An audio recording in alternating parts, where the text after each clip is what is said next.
माझे मनीचा जाणोनिया भाव, माझे मनीचा जाणोनिया भाव, तो करी उपाव गुरुराव. आवडीचा मंत्र सांगितला सोपा, जेणे नोहे गुंफा कोठे काही. जाते पुढे एक उतरले पार, जाते पुढे एक उतरले पार, हा भवसागर साधू संत. आवडीचा मंत्र सांगितला सोपा, जणे नोहे गुंफा कोठे काही.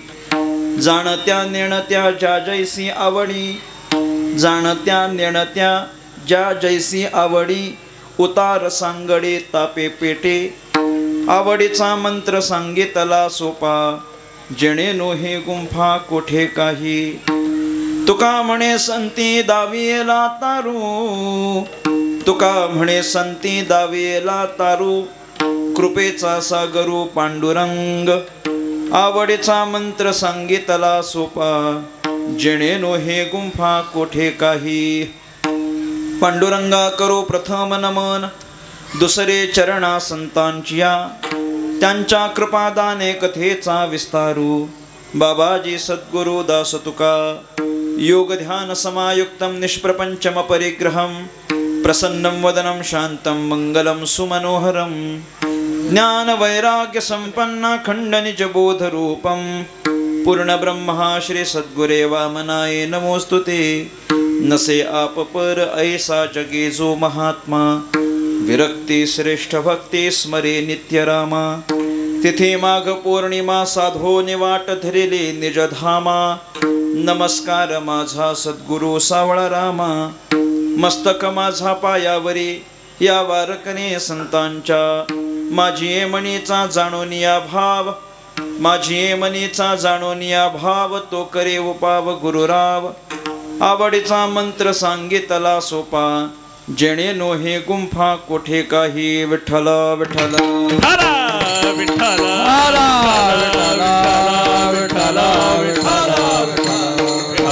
विठ्ठल विठ्ठल विठ्ठल विठ्ठल विठ्ठल विठ्ठल विठ्ठल विठ्ठल विठ्ठल विठ्ठल विठ्ठल विठ्ठल विठ्ठल पुंडली गवळधारी विठ्ठल ज्ञानदेव तुकाराम विठ्ठल विठ्ठल विठ्ठल विठ्ठल. महाराष्ट्राचा आराध्य दैवत राजाधिराज भगवान श्री पांडुरंग परमात्मा, कैवल्य साम्राज्य चक्रवर्ती विश्वसंत महावैष्णव ज्ञानराज माऊली, स्वानंद सुखनिवासी प्रातः स्मरणीय ब्रह्मलीन सद्गुरु श्री वामन बाबा, सद्गुरु श्री सावळाराम बाबा महाराज आदी करून सर्व साधू संतांच्या चरणी विनम्रपणे नतमस्तक होतो.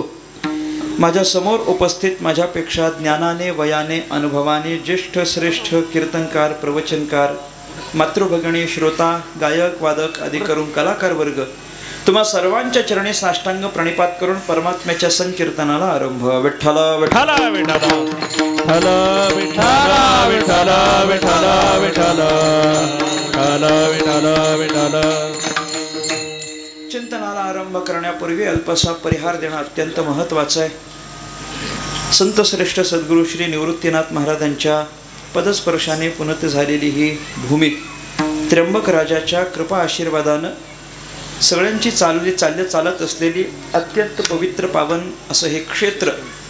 आणि या क्षेत्रातील तीर्थक्षेत्र श्री क्षेत्र तळवाडे या ठिकाणी संपन्न होत असलेला मातृपितृ कृतज्ञता सोहळा आणि तदनिमित्तानं आजची ही दुसऱ्या दिवसाची कीर्तनरूपी सेवा माझ्यासारख्या एका सर्वसामान्य साधकाकडे सुपूर्त केली आहे. त्या निमित्ताने या ठिकाणी उपस्थित आहे. विठ्ठल विठ्ठल विठ्ठल विठ्ठल विठ्ठल विठ्ठल विठ्ठल विठ्ठल. सेवेकरता निवडलेला अभंग संत श्रेष्ठ तुकाराम महाराज यांचा आहे. अभंग 5 चरणांचा आहे. सगळ्यांच्या परिचयाचा, सगळ्यांच्या ओळखीचा आणि सगळ्यांच्या पाठांतरातला आधीच माहिती असलेला असा अभंग आहे. म्हणजे कीर्तनाच्या पूर्वीच माहिती असलेला अभंग आहे. बहुतेक वेळेला कीर्तनाच्या आधी अभंग माहीत नसतो, सरळ कीर्तनकार उभा राहिल्यानंतरच अभंग कळतो. पण कीर्तनाच्या पूर्वीच अभंग माहिती असलेला असा हा अभंग आहे. म्हणजे अपेक्षा करतो की सगळ्यांनी अभंग गाथेत वाचून आपण आले असाल, अशी अपेक्षा करून या अभंगाचं चिंतन करण्याचा प्रयत्न करायचा आहे. संत श्रेष्ठ तुकाराम महाराजांचा गुरुपरंपरेच्या अभंगातला 2ऱ्या क्रमांकाचा हा अभंग आहे. अगदीच परिचय सांगायचा झाला तर ज्ञानेश्वर महाराजांचा हरिपाठ पूर्ण झाल्यानंतर गुरु परंपरेचे अभंग आपण जे अभंग म्हणतो त्या अभंगातला दुसऱ्या क्रमांकाचा हा अभंग आज या ठिकाणी सेवेकरता माझ्याकडं प्राप्त आहे. कालच्या दिवशी पहिल्या अभंगाचं चिंतन झालं आहे आणि आजच्या दिवशी आपल्याला त्याच अभंगाचा आधार घेऊन दुसऱ्या अभंगाचं चिंतन करायचं आहे. कारण तुकाराम महाराजांनी केलेले गुरु परंपरेचे हे जे प्रमुख 5 अभंग आहे या 5ही अभंगांचं चिंतन करत असताना साखळीसारखं त्याचं चिंतन करावं लागतं. विठ्ठला विठ्ठला विठ्ठला विठ्ठला विठ्ठला विठ्ठला विठ्ठला. संत श्रेष्ठ तुकाराम महाराजांनी या अभंगातून आपल्या श्रीगुरूंनी आपल्यावर जी अकारण कृपा केलेली आहे, अकारण आपल्या श्रीगुरूंनी आपल्यावर जो आशीर्वाद केलेला आहे त्या आशीर्वादाप्रित्यर्थ त्या कृपेप्रित्यर्थ तुकाराम महाराजांनी आपल्या अंतःकरणातली कृतज्ञता या सद्गुरूंच्या समोर व्यक्त केलेली आहे. तुकाराम महाराजांच्या कालच्या अभंगाचं चिंतन करायचं झालं तर तुकाराम महाराज स्पष्ट म्हणतात की आमच्या श्रीगुरूंनी आमच्यावर अकारण कृपा केलेली आहे.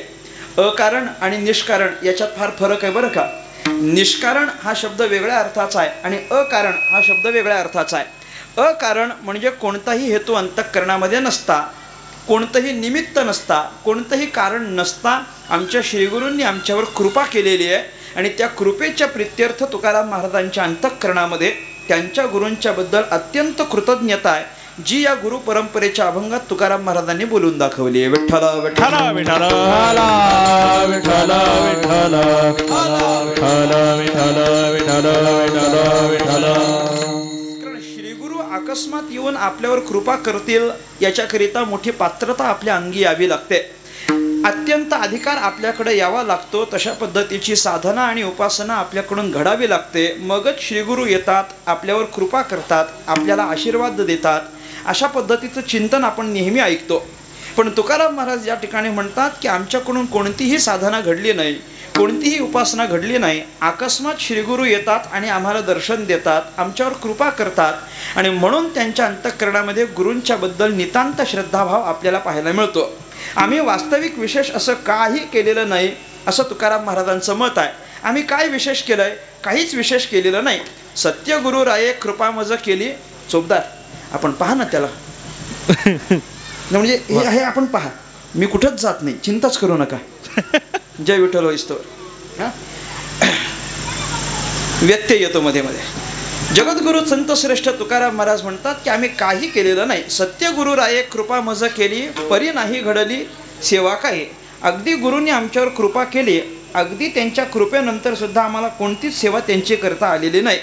सापडविले वाटे, सापडविले असं म्हणत असतानाच ते आमच्यापर्यंत आले असा त्याचा अर्थ होतो. त्यांनी आम्हाला सापडविलं की नाही म्हणजे ते आमच्यापर्यंत आले. श्रीगुरु स्वतःहून येतात आणि आमच्यावर अनुग्रह करतात, आम्हाला दर्शन देतात. सापडविले वाटे जाता गंगा स्नाना मस्तकी तो जाणं ठेविला कर. आम्ही गंगा स्नानाला जात असताना, स्नानाकरिता जात असताना श्रीगुरूंनी यावं आणि आमच्या मस्तकी हात ठेवून आमच्यावर कृपा करावी. हा साधू संतांचा आमच्यावर सगळ्यात मोठा असलेला कृपा आशीर्वाद आहे. आम्ही वास्तविक काही असं विशेष त्याच्याकरिता केलं नव्हतं. भोजन मागती तुप पावशेर पडिला विसर स्वप्ना माझी. अगदी त्यांनी त्या स्वप्नातच माझ्याकडून भोजनाकरिता पावशेर तुपाची मागणी केली आहे. आम्हाला ते सुद्धा त्यांना देता आलं नाही. ही तुकाराम महाराज खंत बोलून दाखवतात. त्यांना लगबग आहे, घाई आहे म्हणून ते त्वरेनं निघून गेले. काय कळे उपजला अंतराय म्हणून या काय त्वरा झाली. राघव चैतन्य केशव चैतन्य सांगितले खूण मालिकेची बाबाजी आपुले सांगितले नाम. मंत्र दिला रामकृष्ण हरी. इथपर्यंत आपली गुरु परंपरा तुकाराम महाराजांनी व्यक्त केली. राघव चैतन्य, नंतर केशव चैतन्य, नंतर बाबाजी चैतन्य म्हणजे आमचे गुरुजे बाबाजी चैतन्य. त्यांनी आम्हाला रामकृष्ण हरी हा मंत्र त्यांनी दिला आणि आमच्यावर त्यांनी अनुग्रह केला. ज्या तिथीला हे सगळं घडलं तुकाराम महाराज म्हणतात की काही नाही, माघ शुद्ध दशमी पाहुणे गुरुवार केला अंगीकार तुका म्हणे. हे कालपर्यंतचं झालं, आतापासून पुढे. म्हणजे असं सांगावं लागतं की नाही. ती मालिका नाही का सुरुवात होत असताना आधी रिकॅप दाखवलं जातं आणि नंतर उद्याचं दाखवलं जातं, तसं आहे. ते म्हणजे मालिकांचं उदाहरण दिलं की तुम्हाला कळेल, जरा सोपं पडेल. कारण कीर्तन मालिका आणि भजनी मालिका याच्यापेक्षा टीव्हीच्या मालिका तुम्हाला जास्त आवडतात. कालचा अभंग अशा पद्धतीचा, या स्वरूपाचा.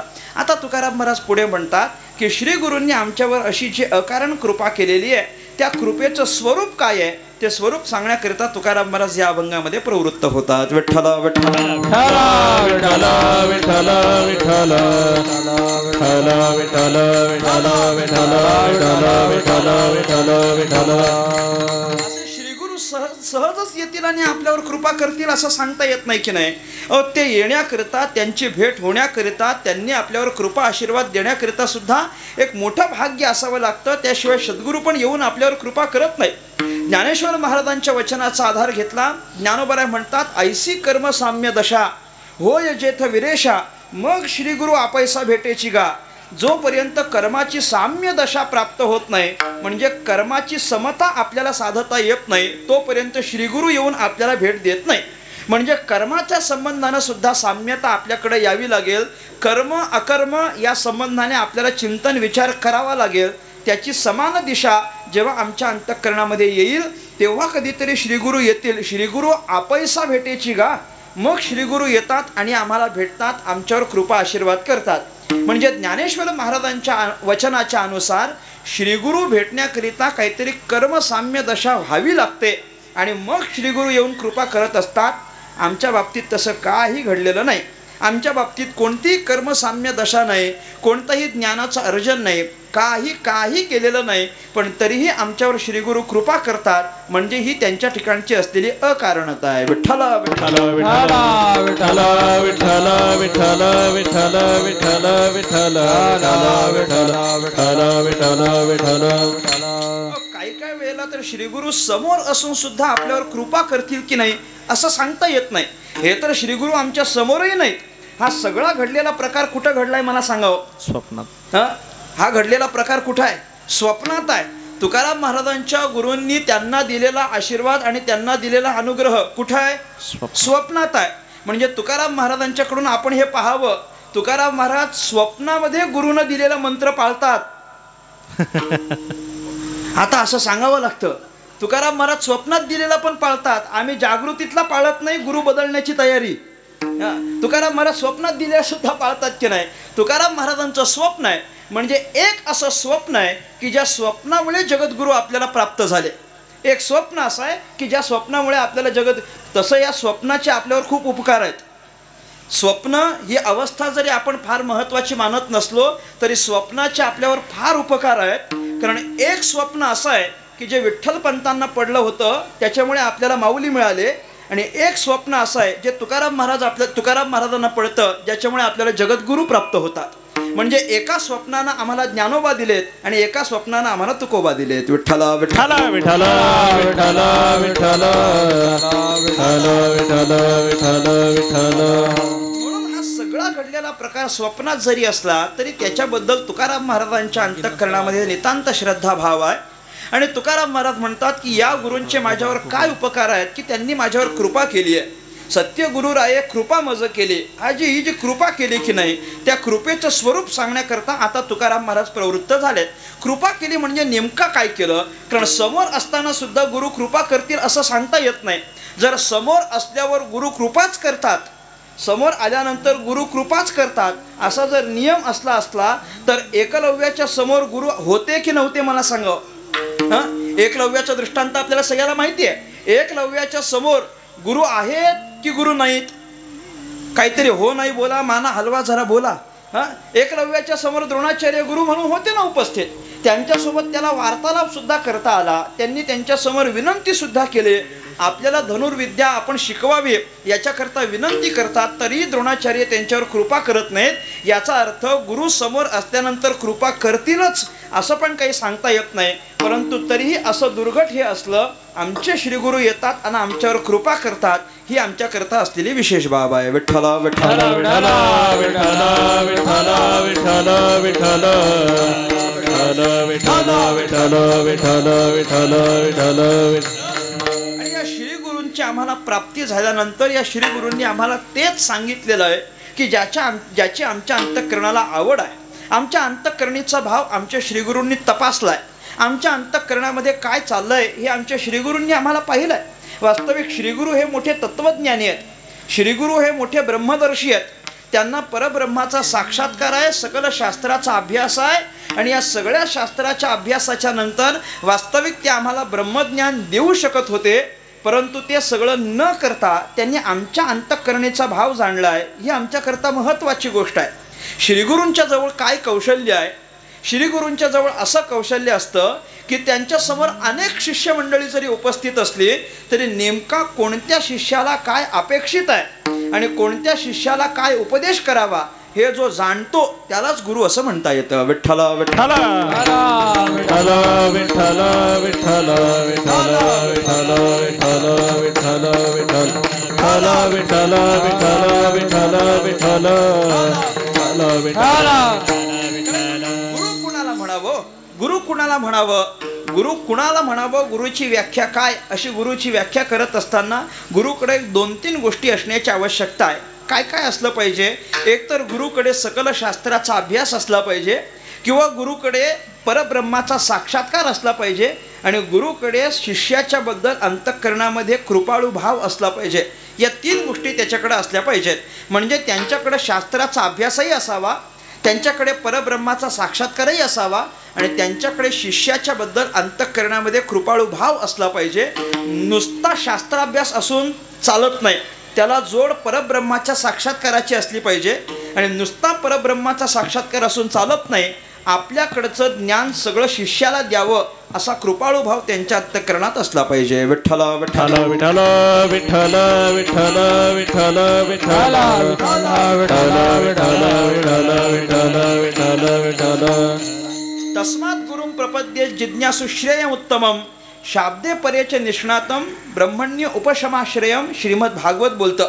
भागवतानं आम्हाला गुरुची व्याख्या करत असताना अशी सांगितली, तस्मात् गुरुं प्रपद्येत, त्यांना गुरु असं म्हणा. कुणाला? तस्मात् गुरुं प्रपद्येत जिज्ञासुः श्रेय उत्तमम. जिज्ञासू श्रेय उत्तमम याचा अर्थ तो जिज्ञासूही असला पाहिजे, श्रेयस असला पाहिजे, उत्तम असला पाहिजे. पण प्रमुख त्याच्याकडं 2 गोष्टी असल्या पाहिजेत. शाब्दे परेच निष्णातम. शाब्देच निष्णातम आणि परेच निष्णातम.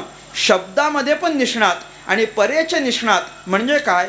शाब्देच निष्णातम म्हणजे शास्त्राचा अभ्यास आहे आणि परेच निष्णातम म्हणजे परब्रह्माचा साक्षात्कार आहे. या दोन्ही गोष्टी असतील तरच त्यांना आपल्याला श्री गुरु, सद्गुरू, गुरु असं म्हणता येतं. त्यांनाच तुम्ही गुरु म्हणा. आणि हे जे गुरुदेव आपल्याला प्राप्त होतात ते गुरुदेव प्राप्त झाल्यानंतर त्या गुरूंकडे एक तत्व म्हणून तुम्ही पहा आणि तत्व म्हणून पाहून त्यांच्याबद्दल अंतःकरणामध्ये श्रद्धाभाव धारण करा. विठ्ठल विठ्ठल विठ्ठल विठ्ठल विठ्ठल विठ्ठल विठ्ठल विठ्ठल विठ्ठल विठ्ठल विठ्ठल. सामान्य कुणी नसतो ना. गुरु म्हणजे काय? कोणी व्यक्ती आहे काय? गुरुला कोणी व्यक्ती म्हणून आपण समजू नये. गुरु म्हणजे व्यक्ती नाही, गुरु म्हणजे परब्रह्माचा अवतार आहे असं आपण मानतो की नाही? रोज आपण काय श्लोक म्हणतो?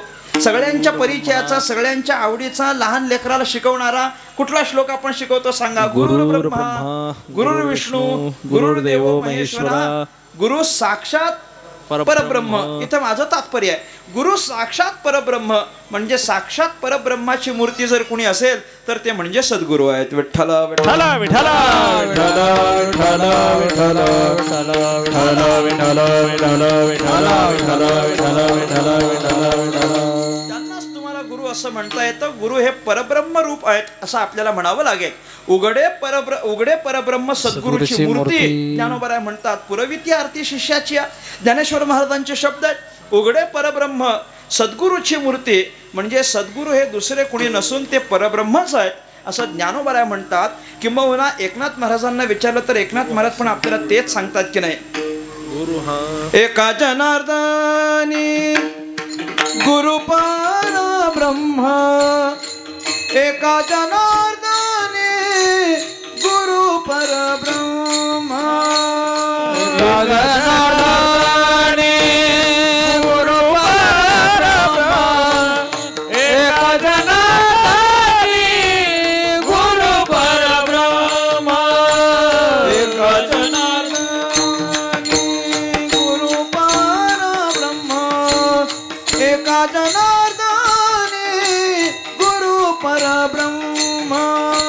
एका जनार्दनी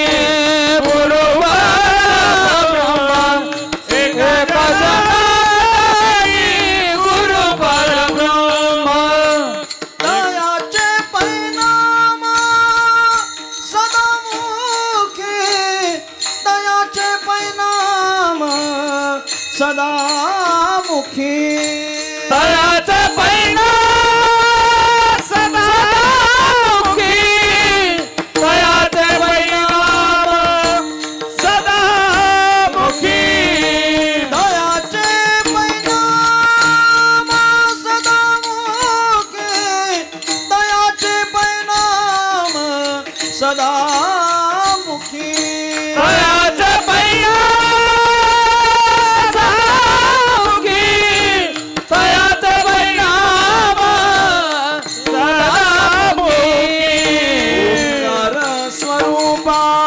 सद्गुरु समर्था ओंकार स्वरूपा सद्गुरु समर्था ओंकार स्वरूपा सद्गुरु समर्था ओंकार स्वरूपा सद्गुरु समर्था ओंकार स्वरूपा सद्गुरु समर्था ओंकार स्वरूपा सद्गुरु समर्था ओंकार स्वरूपा सद्गुरु समर्था ओंकार स्वरूपा सद्गुरु समर्था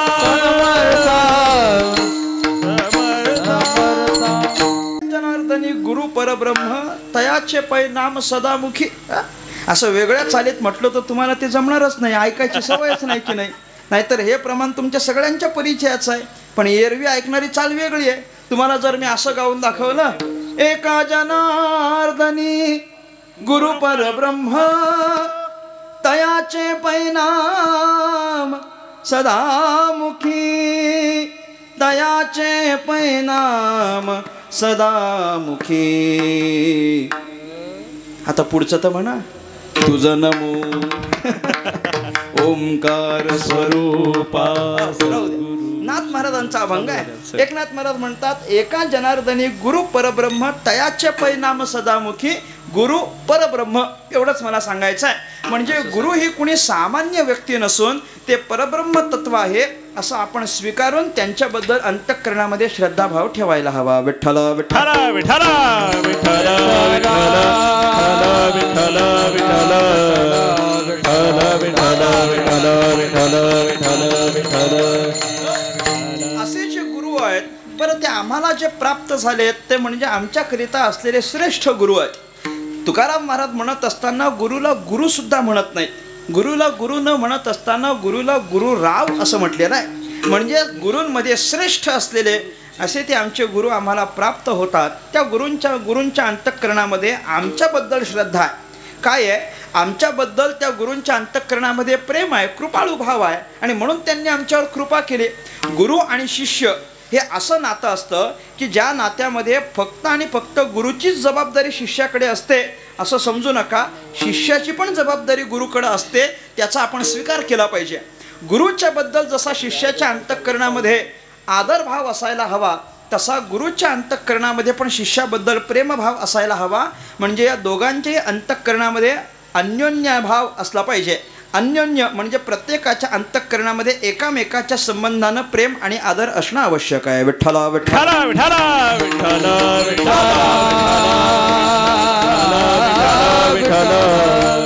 आणि म्हणून हे गुरु प्राप्त झाल्यानंतर त्याची सेवा करणं आपल्याला अनिवार्य आहे. तुम्ही विचारसागराला विचाराल तर तिसऱ्या तरंगामध्ये विचारसागरानं आपल्याला असं सांगितलं आहे की हे तत्ववेत्ते आणि ब्रह्मनिष्ठ ब्रह्मदर्शी असलेले जे गुरु आहेत ते गुरु आपल्याला प्राप्त झाल्यानंतर त्यांची आपण सर्वांगानं सेवा करावी. आणि त्यांची सेवा करत असताना आपण त्यांना तन मन धन हे अर्पण केलं पाहिजे.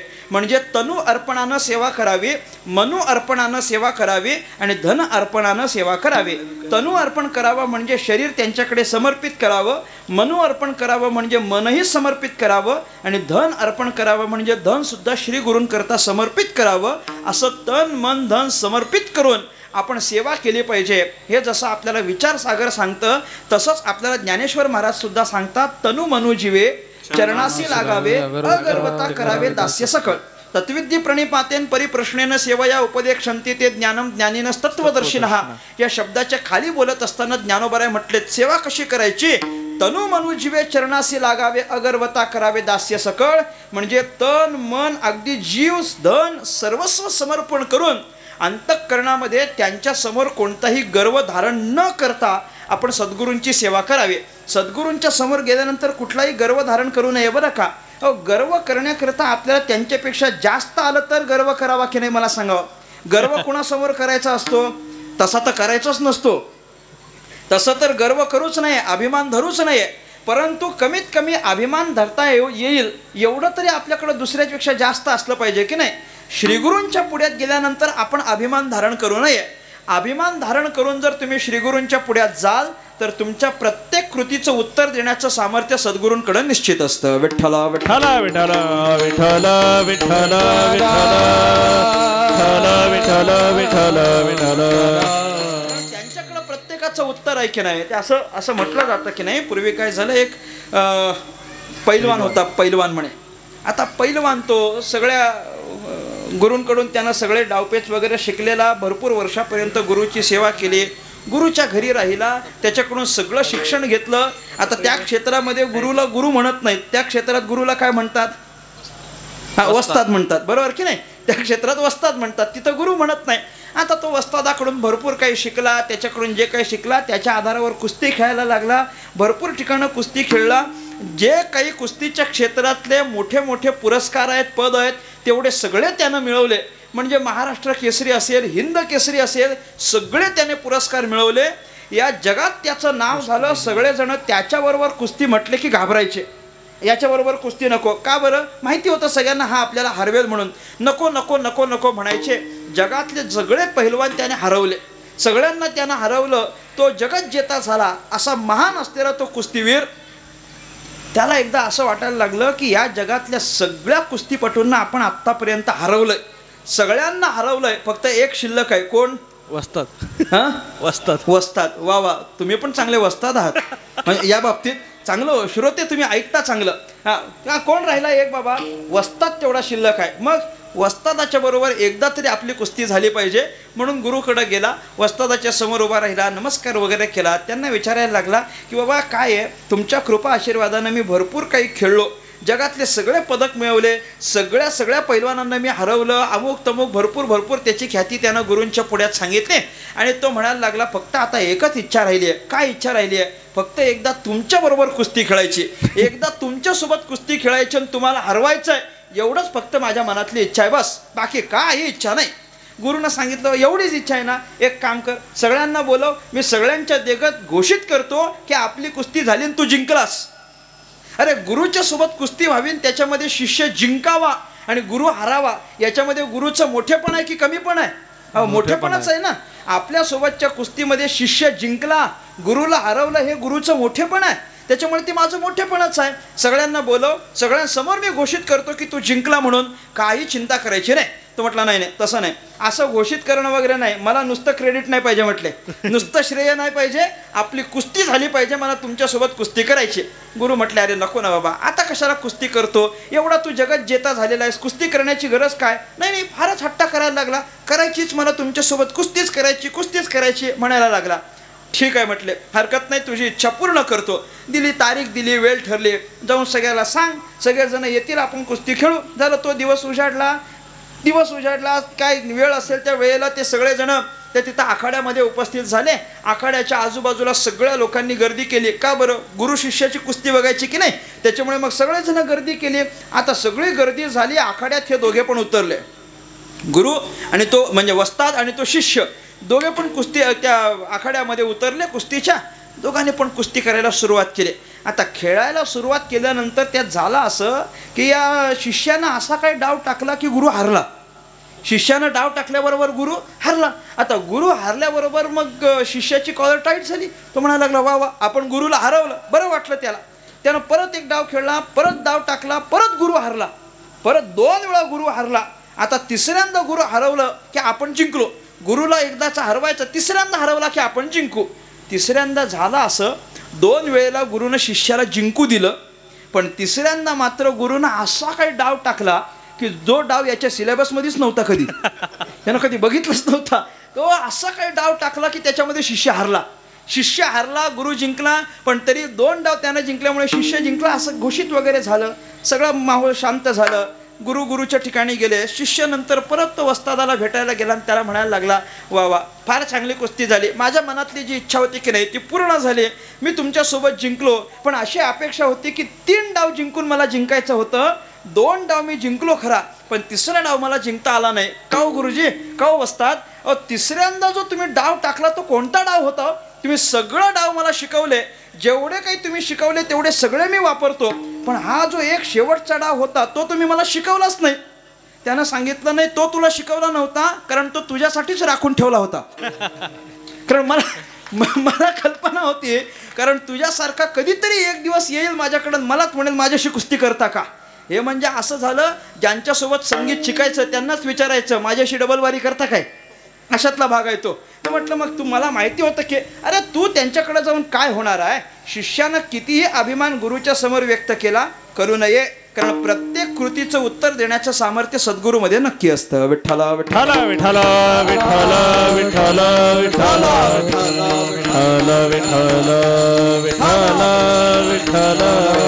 मग काय करावं? अगर्वता करावे दास्य सकळ, अगर्वता करावे, अंतःकरणामध्ये कोणताही गर्व धारण न करता आपण त्या सद्गुरूंची सेवा करावी, एवढंच आपल्या हातात आहे. तन मन धन अर्पण करून आपण सद्गुरूंची सेवा करावी.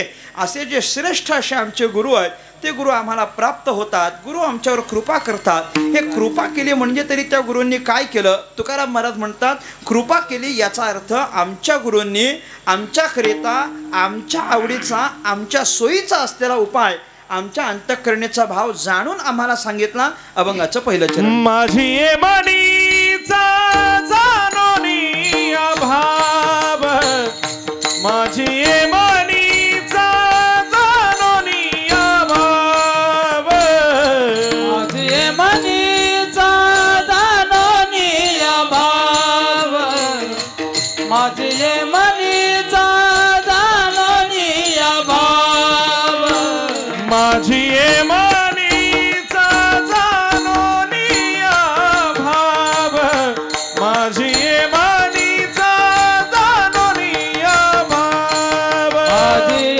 मनीचा जाणोनी अभाव, माझी मनीचा जाणोनी अभाव. तो करी उपाव गुरु तो करी उपाव गुरु राव, तो करी उपाव, तो करी, तो करी, तो करी, तो करी उपाव गुरु राव. आवडीचा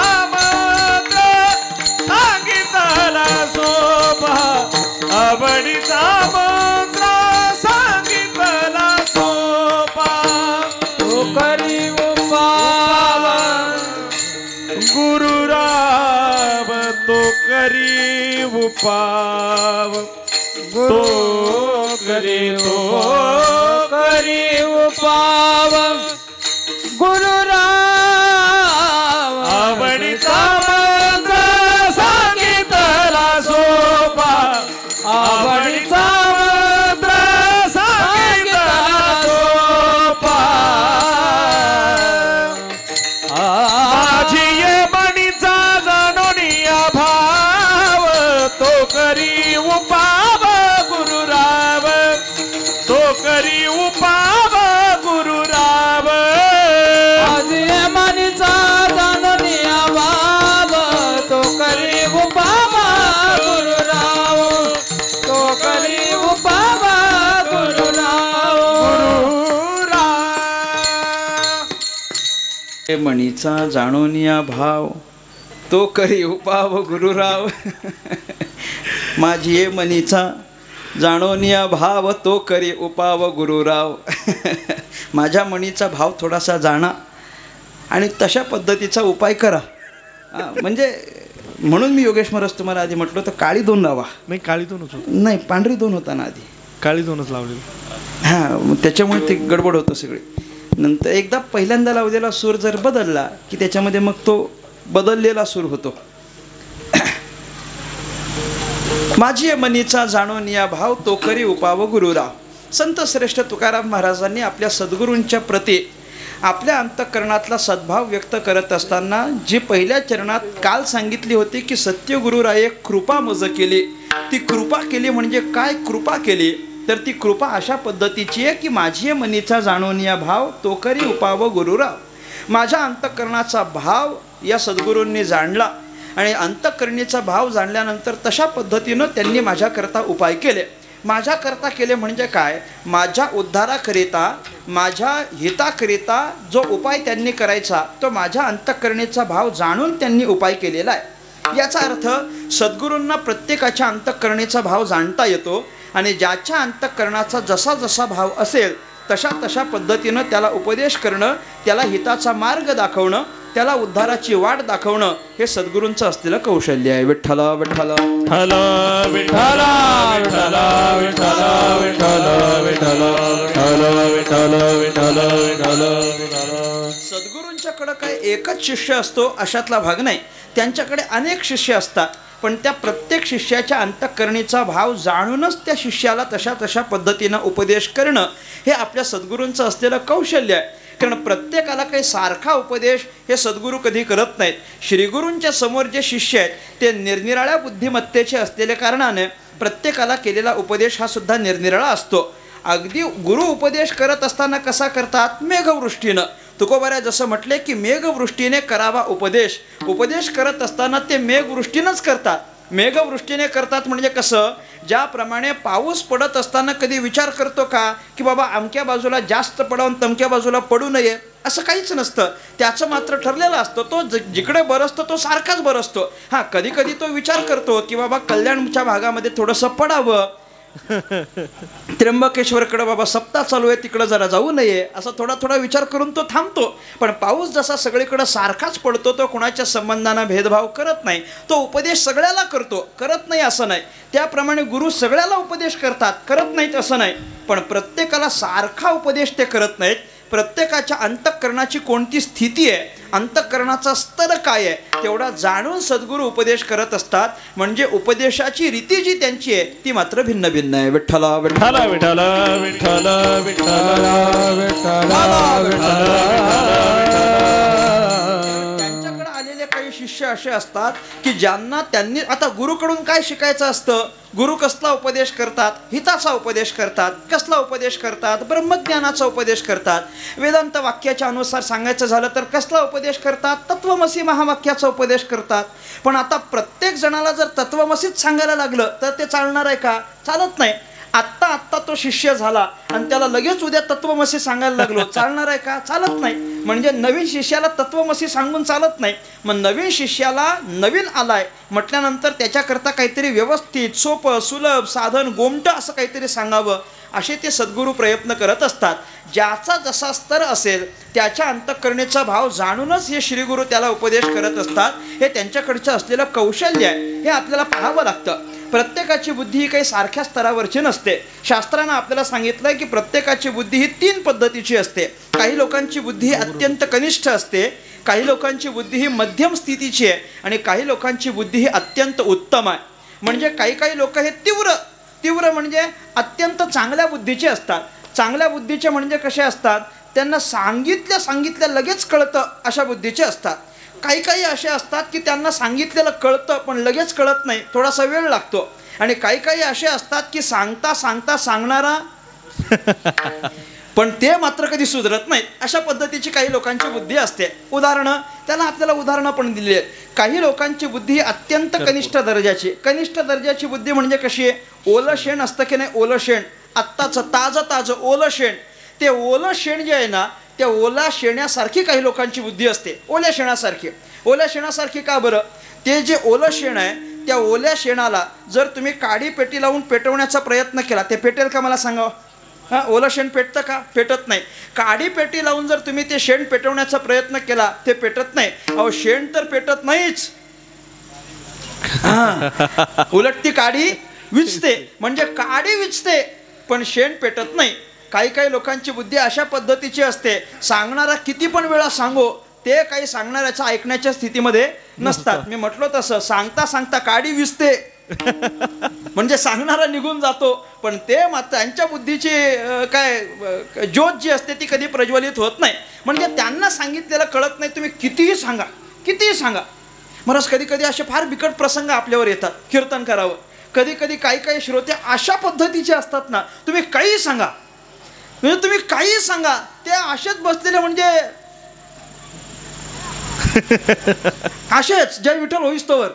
ते काही त्याच्यामध्ये बदल नाही. हसणार नाहीत, काय नाही, डोळ्याची पापणी लवत नाही, काहीच नाही, काहीच नाही. एकटक आपल्याकडे बघत असतात. म्हणजे एवढे एकटक बघतात की कधी कधी आम्हाला वाटतं आमचं चुकलं काय, एवढे एकटक बघत राहतात. म्हणजे नुसतंच बघत राहणार, काही एक्सप्रेशन नाही, काही नाही, काही नाही, काहीच नाही, काहीच नाही. एवढं म्हणजे तुम्ही कितीही सांगा. कधी कधी तर मी म्हणजे विनोद न सांगणारा मी, कधी कधी मी जाऊन विनोद सांगतो 4-5. बाबा ठीक आहे, आता तरी काहीतरी हसतील बिसतील, तरी पण काहीच नाही, अगदी काहीच नाही. म्हणजे त्यावेळेला असं वाटतं की नुसता क्षीणच झाला हा सगळा, करणोत्तर क्षीण वाटत असे, नुसता एवढा सगळा क्षीण झाला. काही सांगा, काही सांगा तरी त्यांना जमत नाही.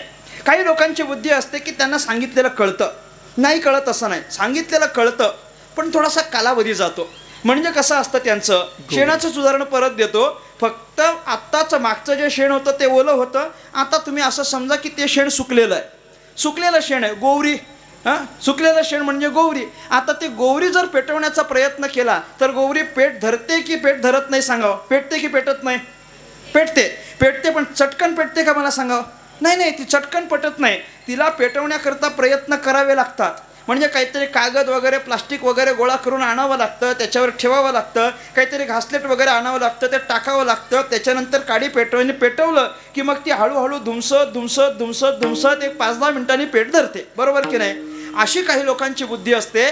त्यांना सांगितलेलं अगदी कळतच नाही, अशातला भाग नाही, त्यांना कळतं, पण हळूहळू हळूहळू काहीतरी श्रवण मनन निधिध्यासन तत्वम पदार्थ शोधन या साधना त्यांना कराव्या लागतात, मग त्यांना कळतं. हे थोडेसे मध्यम बुद्धीचे किंवा त्यांना मंद बुद्धीचे असं सुद्धा म्हटलं जातं. बुद्धी नाही असं नाही, आहे, पण थोडीशी कमी असल्या कारणानं त्यांना सांगितलेलं कळतं पण थोडासा कालावधी जातो. काही काही अशा बुद्धीचे असतात की त्यांची बुद्धी अत्यंत तीव्र असते, तल्लख बुद्धीचे असतात. आणि त्या तल्लख बुद्धीचे जे कोणी शिष्य त्या गुरुच्या समोर असतात त्यांना फार काही सांगायची गरज पडत नाही. अगदी काही शब्दात जरी त्यांना उपदेश केला ना तरी त्यांना कळून येतं. उदाहरण काय? उदाहरण कापराच्या वडीचं घ्या. कापुराची वडी आहे, त्या कापराच्या वडीला जर समजा काडीपेटी लावली तर काडीपेटीनं पेटवल्यानंतर कापराची वडी किती तासानं पेट धरते मला सांगा? त्याला कशाला तास पाहिजेत?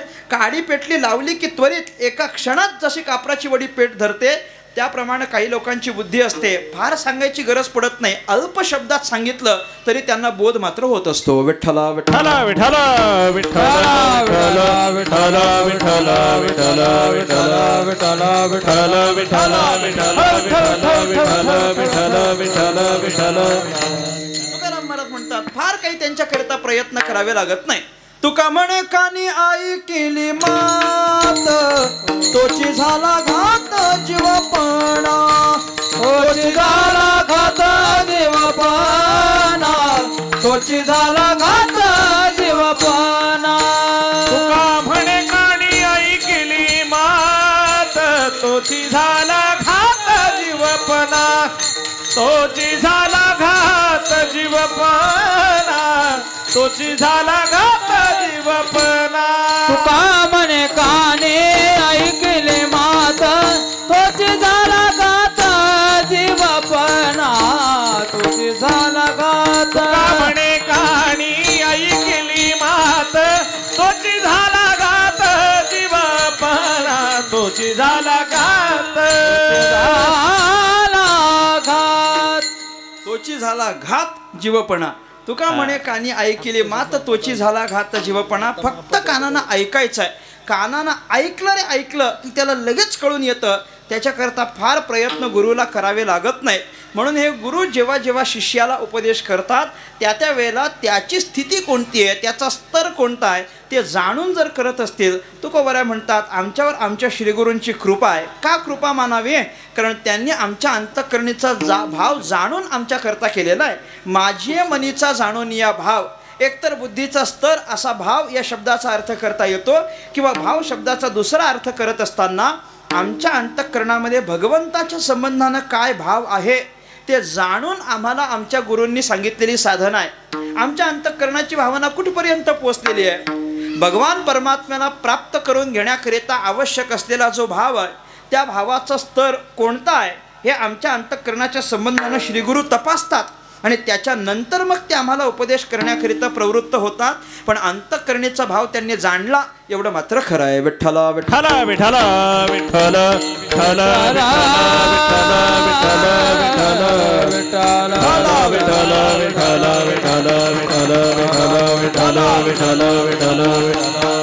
कारण श्रीगुरूंना पाहावं लागतं की ज्या शिष्याला आपल्याला भगवान परमात्म्यापर्यंत पोहोच करायचा आहे त्या शिष्याच्या अंतःकरणातली आर्तता कशा पद्धतीची आहे, त्याच्या अंतःकरणातली तळमळ कोणत्या पद्धतीची आहे ते त्या शिष्याच्या संबंधानं पाहावं लागतं. अगदीच नवीन असलेल्या शिष्याला अत्यंत तीव्र मुमुक्षूची असलेली साधना सांगता येत नाही आणि अत्यंत तीव्र मुमुक्षू जो आहे त्याच्याकरिता अत्यंत सोपी साधनासुद्धा आपल्याला सांगता येत नाही. असं उलट करता येत नाही. त्यांच्या अंतःकरणामध्ये जे ज्याचं आहे ते त्याच्यापर्यंत पोहोचवण्याचं सद्गुरूंचं कौशल्य आहे की नाही. पुढं पण तुकाराम महाराज हेच म्हटलेत की नाही, माझी मनीचा जाणून या भाव असं माझ्या मनाचं जाणून त्यांनी सांगितलेलं आहे. म्हणजे ते इतरांच्या मनाचं पण जाणतात हे तुकाराम महाराजांना स्पष्ट करायचं आहे. त्यांनी माझ्या मनाचं जाणलं आहे म्हणजे ते बाकीच्या पण मनाचं पण जाणतात. पण बाकीच्यांच्या मनाचं जाणून ते बाकीच्यांना बाकीचं काहीतरी सांगतात. पण माझ्या मनाचं जाणून ते माझ्या मनाला इतरांचं सांगत नाहीत. माझ्या मनाला जे वाटेल तोच उपाय सांगतात. नाहीतर बाकीच्यांना उपाय सांगण्याचं सामर्थ्य त्यांच्याकडं नक्की आहे. जाणत्या नेणत्या ज्या जैसी आवडी उतार सांगडी तापे पेटे हे बाकीच्यांचं. याच अभंगाचं 4थं चरण आहे. मला चरणानिशी जायचं नाही आहे, अभंगाचा एक भाव सांगायचा आहे. माझी मनीचा जाणून या भाव हे माझ्याबद्दल आहे. पण बाकीच्यांच्याबद्दल जाणत्या नेणत्या ज्या जैसी आवडी उतार सांगडी तापे पेठे. बाकीचे पण आहेत ना त्यांच्याकडे येणारे, बाकीचे पण आहेत. त्याच्यामध्ये काही जाणते आहेत, काही नेणते आहेत. जाणत्या नेणत्या ज्या जैसी आवडी, ज्याच्या अंतःकरणामध्ये जशी आवड असेल तशा पद्धतीनं त्या प्रत्येकाला त्यांनी सांगितलंय. उतार सांगडी तापे पेटे, त्यांच्या उताराकरिता म्हणजे काय, भवसागरातून उतराई होण्याकरता पलीकडच्या तीराला जाण्याकरिता जे जे साधन त्यांना आवडतात ते साधनं त्या गुरूंनी त्या वेळा सांगितली. ज्यांना ज्यांना तत्वज्ञान सांगावं असं वाटलं त्यांना तत्वज्ञान सांगितलं. ज्यांना विवेक पाहिजे त्यांना विवेक आहे, वैराग्य पाहिजे त्यांना वैराग्य आहे, ज्यांच्याकरिता साधून चतुष्टय पाहिजे त्यांच्याकरिता ते, कर्ममार्गियांकरिता कर्ममार्ग आहे. अन्य जे जे काही उपाय म्हणून असतील ते सगळे त्यांच्याकरता सांगितले. माझ्याकरता तसं सांगितलं नाही ना, ही त्यांची माझ्यावर कृपा आहे. त्यांच्या पुढ्यात जाणते पण आहेत आणि त्यांच्या पुढ्यात नेणते पण आहेत. जाणते म्हणजे कोण, ज्यांनी थोडाफार अभ्यास केलेला आहे ते, आणि नेणते म्हणजे कोण, ज्यांना काहीच कळत नाही ते. काहीच कळत नाही असे पण त्यांच्या पुढ्यात आहेत आणि सगळं कळतं असं पण त्यांच्या पुढ्यात आहेत. जाणतेपणा म्हणजे कळणं आणि नेणतेपणा म्हणजे न कळणं, बरोबर की नाही. जाणतेपणा म्हणजे आपल्याला काय कळतं हे कळणं आणि नेणतेपणा म्हणजे आपल्याला काहीच कळत नाही हे पण न कळणं. तुम्हाला कळलं तर पहा. म्हणजे नेणतेपणा म्हणजे काय, आपल्याला काहीच कळत नाही. काही लोकांना हे पण कळत नाही की आपल्याला काहीच कळत नाही. कमीत कमी आपल्याला काहीच कळत नाही एवढं तर कळलं पाहिजे की नाही. जाणतेपणा म्हणजे कळणं. बाबा मी गमतीनं सांगत असतो, माझं कीर्तन ऐकत असताना तुम्हाला कळलं तर कळलं म्हणावं. कीर्तन ऐकत असताना कळलं तर कळलं म्हणा, नाही कळलं तर नाही कळलं म्हणा. पण तुम्हाला काहीच कळलं नाही आणि जर तुम्ही मला म्हणालात की कळलं, तर मला कसं काय कळणार की तुम्हाला कळलंय की नाही कळलंय. आता हे कळलं तर माना हलवा. कळणं म्हणजे जाणणं आणि न कळणं म्हणजे नेणणं. म्हणजे जाणते पण त्यांच्या पुढ्यात आहेत, नेणते पण त्यांच्या पुढ्यात आहेत. या जाणते आणि नेणते असणारे जे जे कोणी आहेत त्यांच्याकरिता त्यांच्या मनाची आवड त्यांनी जाणली ना. कारण जाणत्या नेणत्या ज्या जैसी आवडी, त्यांच्या अंतःकरणाची जशी आवड होती तशा पद्धतीनं त्यांनी त्यांना उपदेश करून उपकृत केलं. परंतु माझ्या बाबतीत मात्र ते तसं करत नाहीत. माझ्या बाबतीत काय केलं, माझी मनीचा जाणून या भाव, माझ्या बाबतीत माझ्या अंतःकरणेचा भाव जाणला आणि मग ते माझ्याकरता उपाय सांगतात. तो करे उपाव गुरुराव, तोच उपाय माझ्या गुरुरावांनी, गुरुवर्यांनी, माझ्या गुरूंनी माझ्याकरता केला. मग अंतःकरणेचा भाव जाणल्यानंतर मला सांगावं असं जे त्यांना वाटलं ते त्यांनी काय सांगितलं याचा विचार तुकोबाराय सांगिततात. आवडीचा मंत्र सांगितला सोपा, आवडीचा मंत्र सांगितला सोपा आवडीचा मंत्र सांगितला सोपा आवडीचा मंत्र सांगितला सोपा आवडीचा मंत्र सांगितला सोपा आवडीचा मंत्र सांगितला सोपा आवडीचा मंत्र सांगितला सोपा आवडीचा मंत्र सांगितला सोपा जेने नये गुंफा कोठे काही जेने नये गुंफा कोठे काही आवडीचा मंत्र सांगितला सोपा आवडीचा मंत्र सांगितला सोपा जेने नो हे गुंफा कोठे काही जेने नो हे गुंफा कोठे काही आवडीचा मंत्र सांगितला सोपा आवडीचा मंत्र सांगितला सोपा आवडीचा मंत्र सांगितला सोपा जेने नये गुंफा कोठे काही जेने नये गुंफा कोठे काही जेने नये गुंफा कोठे काही आवडीचा मंत्र सांगितला सोपा जेने नये गुंफा कोठे काही जेने नये गुंफा कोठे काही जेने नये गुंफा कोठे काही आवडीचा मंत्र सांगितला सोपा जेणे नोहे गुंफा कोठे काय. काही नाही, विद्यार्थी फार हुशार आहे, त्यांचं फक्त आरतीचं ताट आणि घंटी असं झालंय. हा बस एवढं पुरेसं आहे. तल्लक बुद्धीची माणसं आहे सगळी, बाकी काही नाही. नाहीतर ते टाळ वाजवण्याच्या बाबतीत फार हुशार आहे, पण ते थोडंसं नाचले की टाळ चुकतात आणि टाळ वाजवले की नाचणं थांबून जातं, हे असं होऊन जात आहे.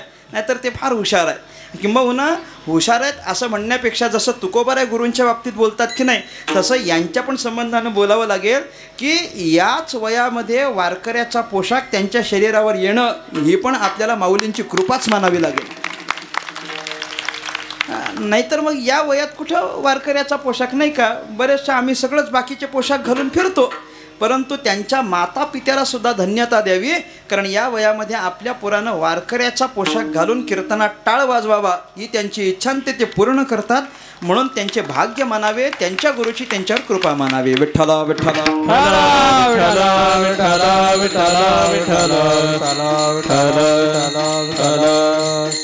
आवडीचा मंत्र सांगितला सोपा जणे नोहे गुंफा कोठे काय. तुकाराम महाराज म्हणतात आवडीचा मंत्र सांगितला. आम्हाला जो काही मंत्र सांगितला तो आवडीचा मंत्र. बरं, आवडीचा मंत्र सांगितला, सोपा मंत्र सांगितला. सोपा आणि आवडीचा दोन्हीकडे शब्द लावावेत. आवडीचा मंत्र सांगितला आणि सोपा मंत्र सांगितला. बरं, त्यातल्या त्यात आवडीचा असतो तो सोपाच असतो असं नाही, आणि मंत्र असतो तो पण आवडीचा असतो आणि सोपा असतो असं नाही. तुम्ही सगळीकडे लावून घ्या. आता एक मंत्र म्हटल्यानंतर तो सोपा असेल असं नाही, आणि मंत्र प्रत्येकाच्या आवडीचा असतो असंही नाही. बरं, जो सोपा असतो तो आवडीचा असतो असंही नाही, आणि सोपा असतो तो मंत्र असतो असंही नाही. जो आवडीचा असतो तो सोपा असतो असंही नाही, आवडीचा असतो तो मंत्र असतो असंही नाही. हे जर नसेल कळलं, जय विठ्ठल झाल्यावर भेटा. थोडीशी गुंतागुंत होईल, पण नकवडे गुंता कोठे काही. याची व्यवस्था मी करून देईन. आवडीचा मंत्र सांगितला सोपा म्हणत असताना तुकोबाराय म्हणतात, एक तर माझ्या अंतःकरणाला आवड आहे, म्हणजे आमच्या सद्गुरूंनी आम्हाला जो मंत्र दिला तो मंत्र काहीतरी त्यांनी नवीन निर्माण करून आम्हाला दिला अशातला भाग नाही. अगोदरपासूनच आम्ही ज्याचं भजन करत होतो तोच परत आमच्या पुढ्यात त्यांनी मंत्र म्हणून आणून ठेवला. ही आमच्याकरता सद्भाग्याची गोष्ट ठरली की नाही. रामकृष्ण हरी हे तुकाराम महाराजांकरता नवीन आहे का? नाही. रामकृष्ण हरी ही तर तुकाराम महाराजांच्या वाचेला लागलेला तो चाळाच आहे. रामकृष्ण हरीचा तो त्यांच्या मुखाला सदैव छंद असायचा. माझी मज झाली अनावर वाचा, हे रामकृष्ण हरी करिताच आहे. म्हणजे रामकृष्ण हरी हे ते नेहमीच म्हणायचे. म्हणजे तो मंत्र त्यांच्या आवडीचा होताच होता.